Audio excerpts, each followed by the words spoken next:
The breakout player for the Washington Nationals was simply Lane Thomas. But when you account all things with this Nationals farm system and the depth in the outfield, what is his future here in D.C.? You are Locked On Nationals, your daily Washington Nationals podcast, part of the Locked On Podcast Network, your team every day.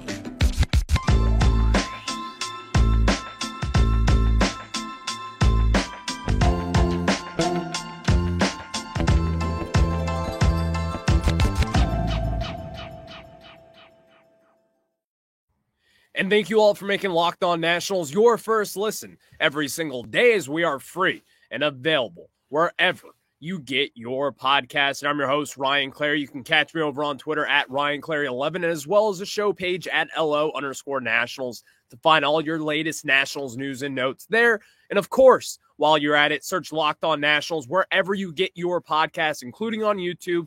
Just search Locked On Nationals, hit that subscriber button, and also the notification bell if you like some Nationals content. So later on in today's show, we will be getting into kind of the future of Lane Thomas, because this is one thing that we know with the Nationals right now. We are loaded with top outfielding prospects. You even have Elijah Green, who's still in the fold as well, a young teenager with all the talent in the world. And again, one of the higher ceilings in this National system. He still fits in this conversation as well with Dylan Cruz, James Wood, Robert Hassell, and as well as Lane Thomas, who has bursted onto the scene here. So we're going to discuss that a little bit later on in today's show. But also, it's the 2023 breakdown of Lane Thomas. We're going to get into some numbers, what we liked, what we didn't like, and of course, there was a lot to like about Lane Thomas this year. But before we get into it, today's episode is brought to you by FanDuel, and make every moment more. Right now, new customers can bet $5 and get $200 in bonus bets guaranteed. Just visit FanDuel.com/lockedon to get started. And so let's get into this Lane Thomas breakdown, and let's start it here. Again, when you discuss Lane Thomas, never, ever forget the fact that this was someone who was traded for Jon Lester back in 2021. He was expected to be DFA'd at that deadline. Lane Thomas and Jon Lester, both of them. And of course, the Nationals, they decided to try to move off Jon Lester. It was a last-minute deadline deal, and everyone's kind of like, who's Lane Thomas? Who's this guy? Well, we figured out real quick. Lane Thomas is not someone to be taken lightly. And at first, when he got here in D.C., we all kind of heard all the different things with Lane Thomas. Well, number one, he's a solid defender. This is someone who can defend in all three outfield positions out there: right field, center field, and of course, left field as well. That is already just kind of a thing when you are in that fourth outfielder basket, in which Lane Thomas was at that point. That's kind of what the expectation was going to be from the Nationals. He obviously made that known by his stellar defense year one here in Washington, D.C. But even then, beyond that, he started to hit a little more. He does strike out a little bit, but even then, there's still a lot to like with Lane Thomas. Over the course of this season, we all kind of just witnessed this star just blossoming right before us. That's really what it felt like with Lane Thomas. Now, is he going to be some superstar? No. But if you look around Major League Baseball, and this is kind of something that we have talked about in the past, if you look around baseball, a lot of these really good teams and the really good systems and organizations, which, by the way, I still consider the Nationals to be a good organization under the leadership of Mike Rizzo, they find luck.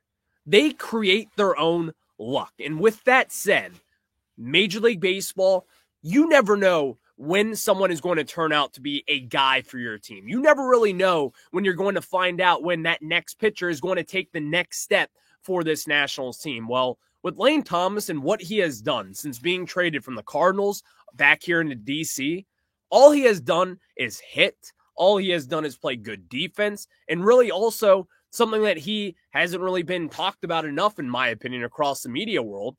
He has been proven to be a kind of a team leader, a clubhouse guy, you could say. Good organizations find guys like Lane Thomas. The Nationals, they stubbed their toe into this. We have a guy now that you can kind of account for going forward. And if you all remember the bad days of the Nationals, I'm talking about the really bad days, 2008, 2009, 2010. We kind of found guys like this, similarly, you could say. Roger Bernardino was fun for a little while there. Back in the day, you could even go to Josh Willingham and what he did. We have found guys like this before, but it really doesn't happen as often as we think.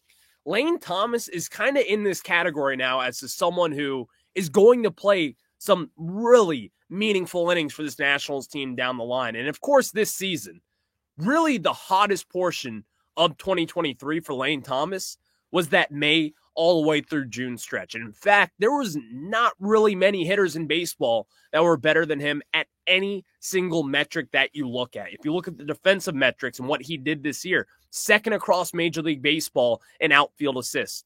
Oh my God. Lane Thomas right then and there. And while he had a ton of opportunities, he was healthy all this year. Of course, all those things are true. But Lane Thomas, we talk about the bat and how just good it is. He's got pop. He's got really sneaky pop, in my opinion. In fact, I think he's got a little bit more room to grow in that department. He also is a blazer on the base path. And if you look at his sprint speeds, we're going to get into all that stuff later on in the numbers crunch and really what went well for him. Lane Thomas was ultimately snubbed from this year's All-Star game. And in fact, if you were to say one National that was worthy of that All-Star appearance at that time, it had to be Lane Thomas. And it's not a knock on Josiah Gray. Josiah Gray had great numbers going into the All-Star break. He certainly deserved it. But I think the Nationals, they could have had too. But we all know that's a popularity contest. The All-Star game, at the end of the day, not that important. It's a popularity contest. That's what Major League Baseball wants it to be. And of course, they get their wish. That's fine. I want real numbers. I want real things. We know here in DC that we have something with Lane Thomas. We can see it. We can grasp that this guy is going to be something not only just for this slight little rebuild here, not only for the immediate future. This is going to be someone who could be a major piece for the foundation going forward. And in fact, if you were to ask me a year ago today, is Lane Thomas going to be kind of that guy to be a building block for this organization? I probably would have said, nah, not really. I don't really see it at that moment. I think he has the profile to be a very good fourth outfielder on a postseason team. But even then, he's still a starter. He's still putting up starter-like numbers and kind of going back to the stretch that he just killed the baseball for and really up to that All-Star break. From May all the way through June, 54 total games, this was his slash during that time period. A .320 batting average, a .362 OBP, a .607 slug. That was a .969 OPS. And in those 54 games, he had 14 home runs and 33 RBIs. Now, you do the math for kind of what pace he was on there. If he could continue that pace, hitting those home runs, getting guys in, sealing only a few bags here and there. But even then, Lane Thomas, he's got the potential. And for whatever reason, whatever this is, I remember talking about this opening day. I remember talking about it a lot before the season. Lane Thomas has had this track record in the past. And if you look at the splits, you can see it for yourself. First half of the season, notoriously, at least from 2019 through 2022, Lane Thomas has not been good. In fact, was not good at all in whatever sense of whatever you want to look at, whatever metric you want to look at for batting average, on base percentage, his slugging, his OPS, whatever it is, it just was not that good. So at this point, kind of before opening day, I was kind of just projecting what I've seen with him, a slow start. But in reality, what he did, while the April, it was still good. It was on par production from what he's been putting up in the last year and a half with this team. He then lit the world on fire in May all the way through June, leading up to that All-Star break, which we all kind of thought Lane Thomas was going to be the All-Star. We all knew Josiah Gray was also in the mix for it. But we kind of knew there was not going to be two All-Stars here in D.C. because of that popularity contest. But even then, this season for Lane Thomas, this was an all-star season. Whether it's not going to be on his baseball reference page, whether it's not going to be on his resume for being a 2023 MLB All-Star, we know here in DC. We understand where this guy is at.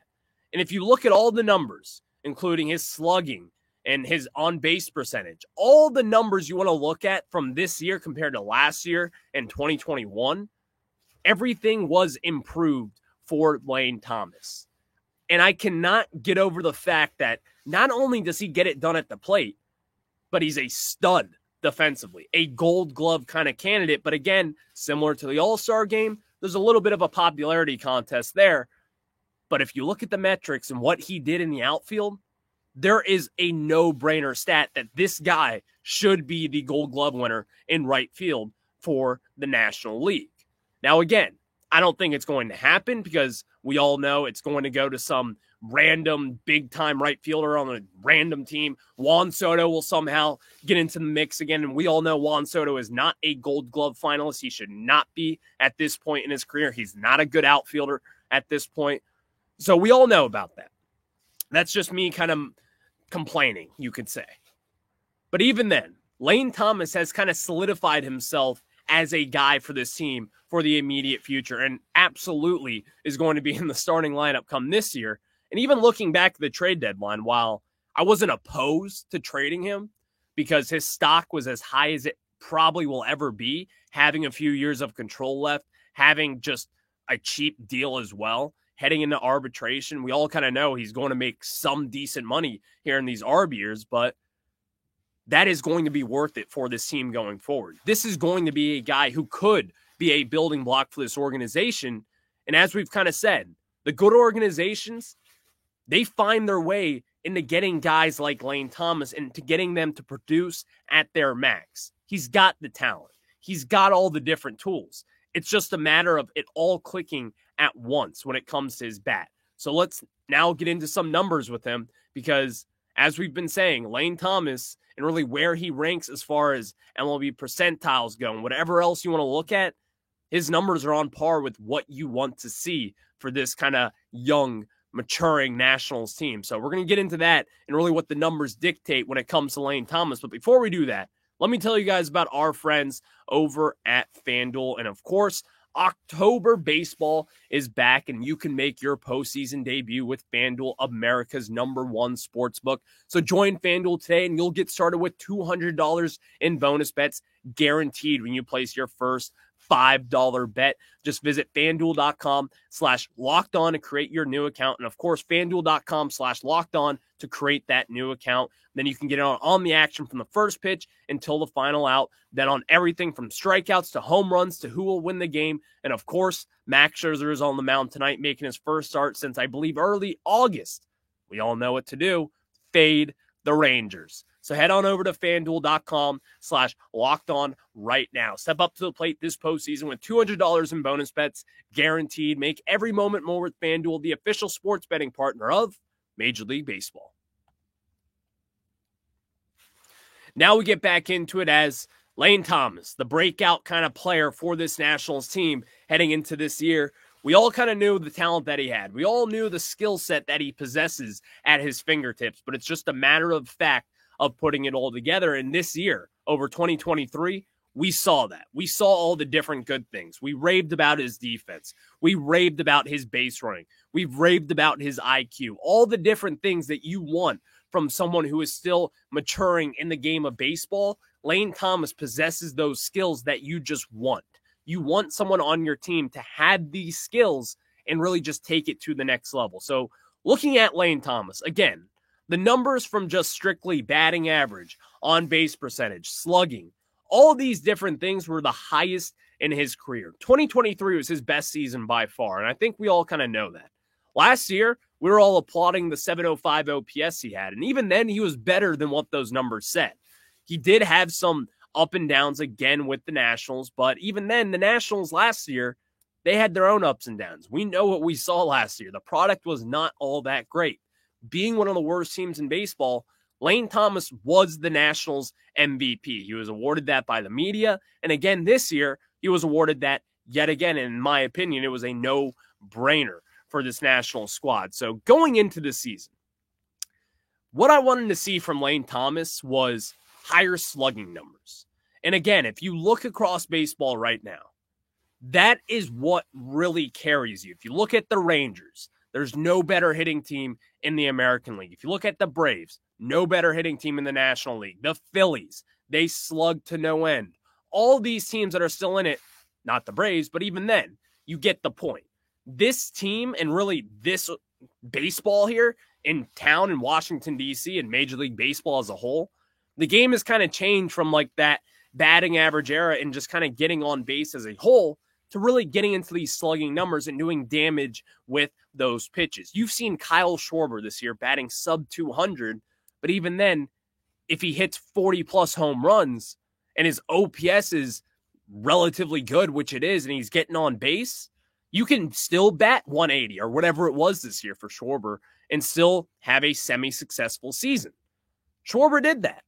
Well, Lane Thomas is still not in that category. This guy is getting on base at a nice average. He's getting hits at a relatively good average. And of course, his slugging numbers took a huge step up this year. And I think that kind of coincides with the numbers over at Baseball Savant, because what I've seen this year is expected slugging, which is kind of something that it's good to look at because it kind of gives you a perspective on things like luck, and it takes all those things out of the equation.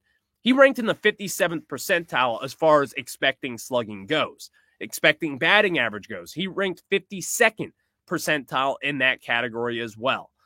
And with all those things, these are the numbers that I really look at that can kind of show you what a hitter is and really what their potential is, as we've talked about with Keibert Ruiz in the past, as we've talked about with Victor Robles in the past.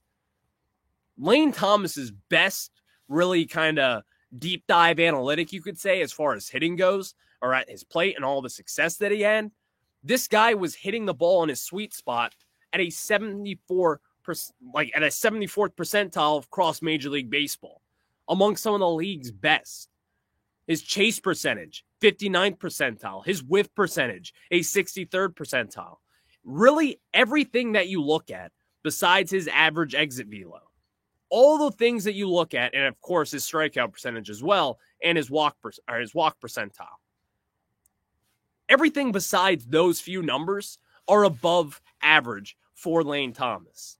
This is someone who, again, we've kind of talked about this. What we have wanted to see from Lane Thomas is this potential for extra base hits, kind of getting all these things together and getting a good foundation for himself in order to have a good approach up at the plate.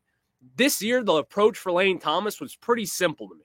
One, knock the cover off the baseball. And that is what he did. We all kind of saw last year, and again, at times you saw all the different things that he could do, hitting 17 home runs in 146 games. Well, he cranked that up a notch this year, hitting 28 home runs. And even then, he probably had a little bit room for more, as we saw plenty of balls go to the warning track. Lane Thomas is now getting into the territory of someone who you can rely on day in and day out. And again, this part is true. He still is a little bit inconsistent in some of his stuff and his at plate, his approach, whatever you want to look at. Lane Thomas still has to find some consistency. But even then, that stretch that we talked about from May all the way through June, the very end of June, the very beginning of May, all those different things and what he did during those times were probably some of his most impressive days as a major leaguer. In fact, they were. Even dating back to 2019 when he actually had really good numbers with the Cardinals, but even then, he was a bench guy for them. He wasn't really playing meaningful at-bats. He only had 38 at-bats in 36 games back in 2019 when he was called up as a rookie. Beyond all those things, though, with as far as Lane Thomas goes, these numbers just kind of show you that this is going to be someone the Nationals are going to build around, in my opinion. Because even then, I still think there's room to grow for Lane Thomas. I still think this guy even has a little bit of a better power stroke than we may even think. I think with all these things kind of building up together for this Nationals team, getting some momentum together, getting this rebuild on the right step, Lane Thomas is going to be a huge part of this, because even then, again, we can talk about his offensive production, but his fielding is probably what is most impressive, because his arm value sits at a 97th percentile across Major League Baseball, and his arm strength is in the 96th percentile. Think about that for a second. Think about what he does just in the field and how valuable he is as a whole, just right then and there. Comparing him to the rest of Major League Baseball, because that's what this is. All the other qualified players, there's only a few players that are just simply better than Lane Thomas in those departments. And again, this isn't all gospel. I'll say that right here and right now. Baseball Savant just kind of gives you a good perspective about where they are compared to the rest of Major League Baseball, where they are compared to average Major League Baseball players that play every single day. And Lane Thomas has checked a lot of different categories in many different areas that you want to see. And you can clearly see that this guy is going to be a very good talent up in the major leagues. Now, again, is he going to be an MVP candidate? No. But there's still room to grow, in my opinion, because we all know, we've covered this a lot. His sprint speed as well, 94th percentile. He's up there with C.J. Abrams and all the other guys who are speedsters on the base path. Lane Thomas, while he only stole really a handful of bags this year, in which he could have stolen a lot more, only stealing 20 bags this year, only 20 is a lot of stolen bases, but even then, when your sprint speed is that high, you are able to take a lot more bags than what you think. So that is kind of something that I could see Lane Thomas, if you want to say, where does he need to improve? That is where he needs to improve, in my opinion. He is a weapon on the base path. He is a smart base runner as well, as we've kind of seen, and he's proven to us over the years. But Lane, and what he can improve on, that is certainly something that he can, because if the Nationals were to get, let's say, 30 stolen bags from him, next year with C.J. Abrams, a fully healthy, ready to go, stolen base threat that C.J. already is, how many stolen bags is he going to get? I mean, he could get 60 plus easily at this rate. Easily. Because we all know the first 2 months for Abrams, he wasn't stealing bases. Lane Thomas wasn't really stealing bases either. In fact, this Nationals team as a whole was not stealing bases.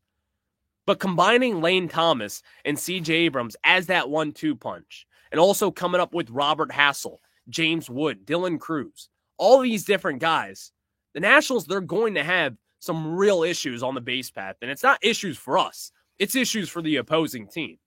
So kind of speaking along those lines and talking about Dylan Cruz, James Wood, Robert Hassell, Elijah Green, there is a little bit of a logjam kind of created here, but it's a great problem to have, in my opinion, with all these things. But where does Lane Thomas fit between all those different guys?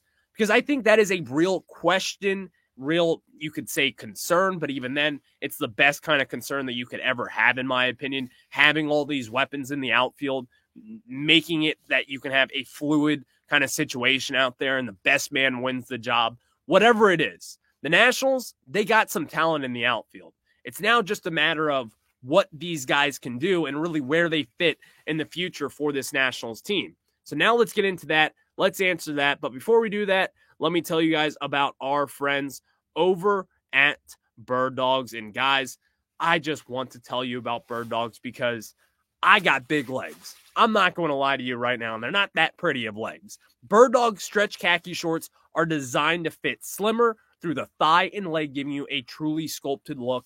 And when I mean that, look at my legs. I'm a thicker guy. I get it. But when you look at Bird Dogs, when they're on me, it just makes me feel more confident. It makes me look good. And not only that, these are stuff that you can take to the gym, a wedding, a casual work day, whatever it is, because Bird Dogs uses anti-stink sweat wicking fabric that keeps you cool and dry all day long, whether you're on a hot, long day, summer walk, or maybe you're in a nice little cool fall day.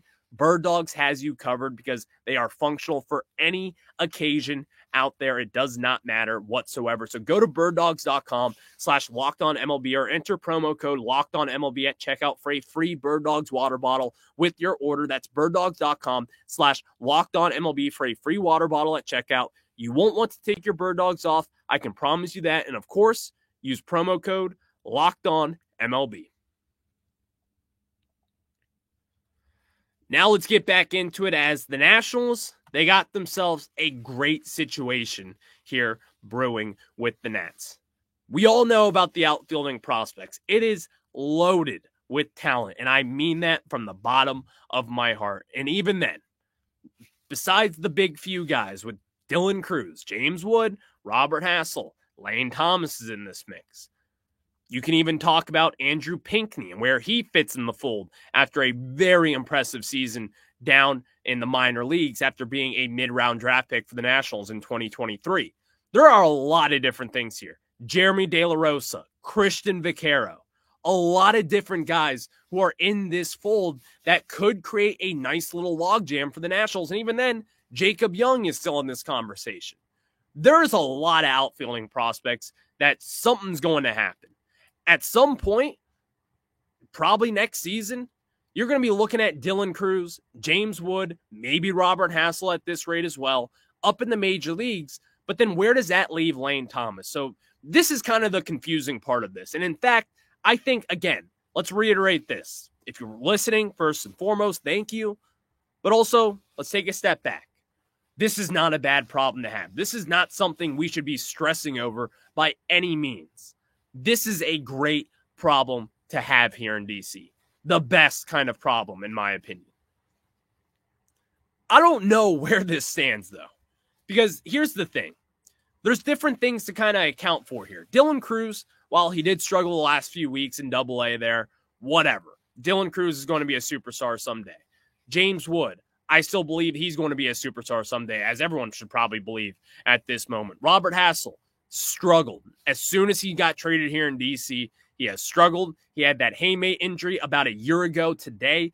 Only played in a few games in the Arizona Fall League, which, by the way, he's killing the baseball in Arizona right now. So that's always a good thing to see because that competition down there is very good. It's basically just the minor leagues in off-season form. All these guys, though, where does Lane Thomas fit in this? Because all of the prospects that we've talked about here, James Wood, Robert Hassell, Dylan Crews, all these guys are big first-round draft picks outside of James Wood. But even then, he still kind of accounts for it with the money that he got. He was expected to be in that first round, early second round territory. He ultimately fell in the second round. The Padres swooped him up and gave him a big contract coming out of high school. But we got a lot here in DC that you don't really want to create this logjam issue up in the major leagues. So how are the Nationals going to divvy this up? Well, I think the development of Lane in particular, one, has slowed down the timeline for Robert Hassell. He's kind of the guy who could be the odd man out in this scenario. And I'm not saying he's not going to make the major leagues next year. I'm not even saying that he's not going to be an impact player. I still believe in the fact that Robert Hassell has the tools to be a good outfielder in the major leagues. He's a solid defender. He's a good base runner. He can steal bases. He's got a little sneaky pop here and there. And I think that hamate injury really kind of threw him off this year. But even then, Robert Hassell is going to be on his own timeline. James Wood as well. He's going to be on his own timeline. Just turned 21 years old. Dylan Crews, he's going to be on a little bit of a faster timeline. He's the guy that I think will get up before any of those guys. James Wood, Robert Hassell. I think Dylan Crews is going to be in the majors before any of those guys.